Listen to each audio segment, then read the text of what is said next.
The studio lights blazed like 1,000 suns, bouncing off the polished stage floor and reflecting the tension that hung thick in the air. Every camera was pointed toward the center where Michelle stood, confident, poised, and ready to make her point. She had built her reputation on being sharp, fearless, and outspoken. Today's show, however, would test that reputation like never before. Sitting across from her was Senator John Kennedy, calm, collected, and wearing that signature half-smile that had disarmed critics and infuriated opponents for years. The show's topic was supposed to be about leadership and integrity in politics, but from the moment John walked on stage, Michelle's tone turned sharp, her words slicing like glass. She didn't want the debate, she wanted dominance. "Senator Kennedy," Michelle began, her voice cutting through the applause. "Some people say your views are outdated and even dangerous. Don't you think it's time to step aside and let younger,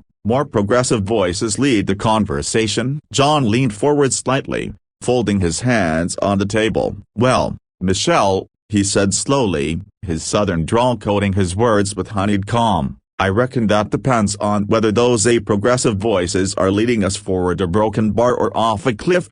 The audience chuckled, but Michelle didn't. She wasn't about to lose control of her own show. She pressed harder, interrupting him, twisting his words, trying to corner him. Each question felt less like an interview and more like an ambush. Finally, with a forced smile that barely hid her irritation, she snapped, "Senator, if you can't answer the question directly, maybe you don't belong here. I think we're done." There was a stunned silence. The producers in the control room froze. The audience shifted uncomfortably, and John, a broken bar, didn't move an inch. For a heartbeat, it seemed like he might get up and leave. But then, he did something no one expected. He looked Michelle square in the eyes, leaned toward the mic, and said softly, "You know, Michelle broken bar, I've been told to leave a lot of rooms in my life, rooms full of people who didn't want to hear the truth."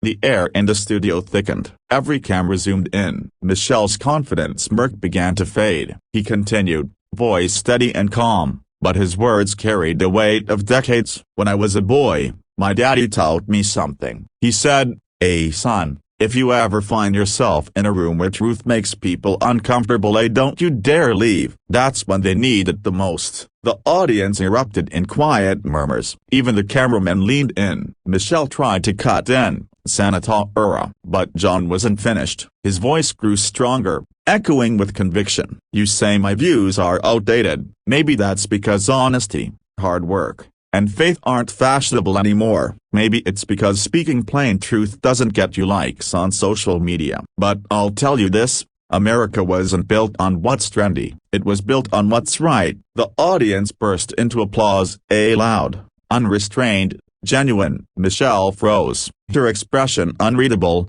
as the wave of clapping grew louder. She looked to her producers, but even they were standing, clapping with the crowd. John nodded humbly, waiting for the applause to settle. Then he leaned back in his chair and finished softly, "If telling the truth gets me thrown off your stage, Michelle, I'll consider that a compliment, because truth doesn't belong to the powerful, it belongs to the people." The crowd rose to their feet. The standing ovation drowned out everything. Michelle's microphone, the producer's chatter, even the theme music trying to fade in. For the first time in her career, Michelle was speechless on live TV. Her usual sharpness was gone, replaced with a look that mixed disbelief and perhaps reluctant respect. After the show, the clip went viral. Millions watched as John Kennedy calmly dismantled arrogance with truth and composure. Commenters flooded social media with praise. "That's what leadership looks like," one wrote. "He didn't raise his voice, he raised the standard." Even Michelle, days later,